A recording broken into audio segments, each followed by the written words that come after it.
आज हम सभी बीएलओज़ को गणना प्रपत्र किस प्रकार से बीएलओ ऐप पर भरा जाएगा उसके बारे में बताएंगे। सबसे पहले सभी बीएलओ को अपने बीएलओ ऐप का वर्ज़न 8.74 को अपडेट करना होगा। अभी तक बीएलओ 8.73 वर्ज़न पे काम कर रहे थे। अब सभी बीएलओ को 8.74 वर्ज़न को प्ले स्टोर से अपडेट करना होगा। इस 8.74 वर्ज़न के क्या फ़ायदे हैं ये हम आगे बताएंगे। बीएलओ ऐप को लॉगिन करने के बाद आपका एसआईआर टैब पे आप क्लिक करेंगे। यहाँ पर भाषा चुनेंगे। जो बीएलओ अंग्रेजी में भरना चाहते हैं वो अंग्रेजी में भरें, जो बीएलओ हिंदी में चाहते हैं वो हिंदी में भरें। हमने हिंदी पे क्लिक करेंगे, सबमिट करेंगे। सबमिट करके दो प्रकार के टैब आएंगे।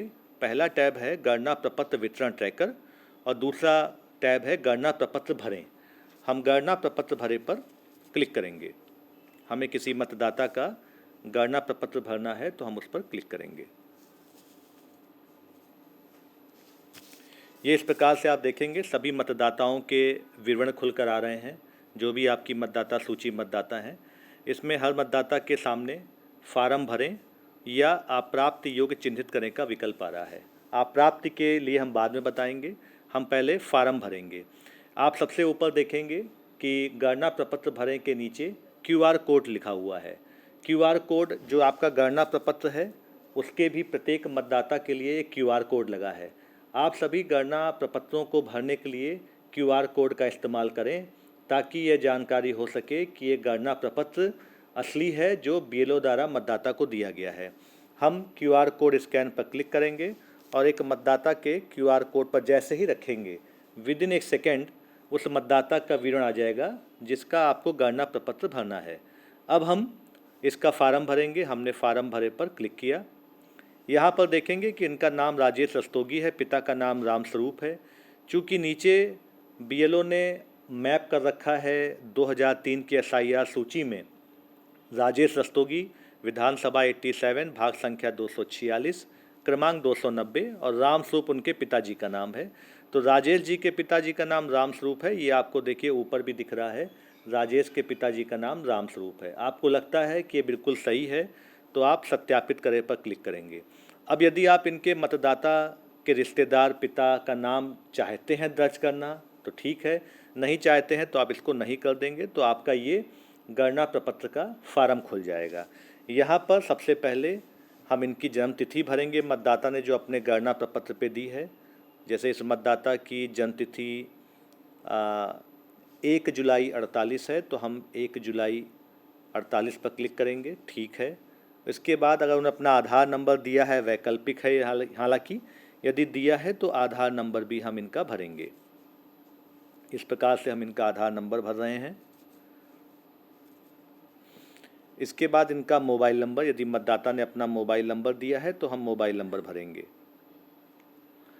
पिता का एपिक नंबर यदि है तो ठीक है और नहीं है तो पिता का नाम भरना अनिवार्य है क्योंकि इस पर लाल रंग का स्टार लगा है। यहाँ पर इनके पिताजी का नाम हमने भरा।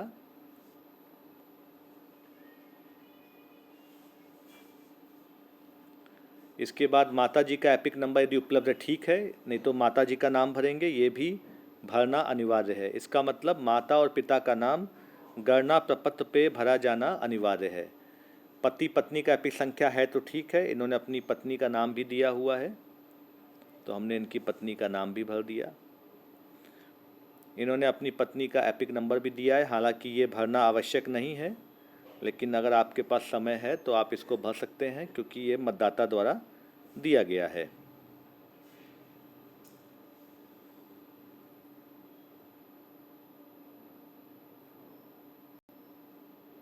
इस प्रकार से आपने इनका पत्नी का जो विवरण है वो भर दिया।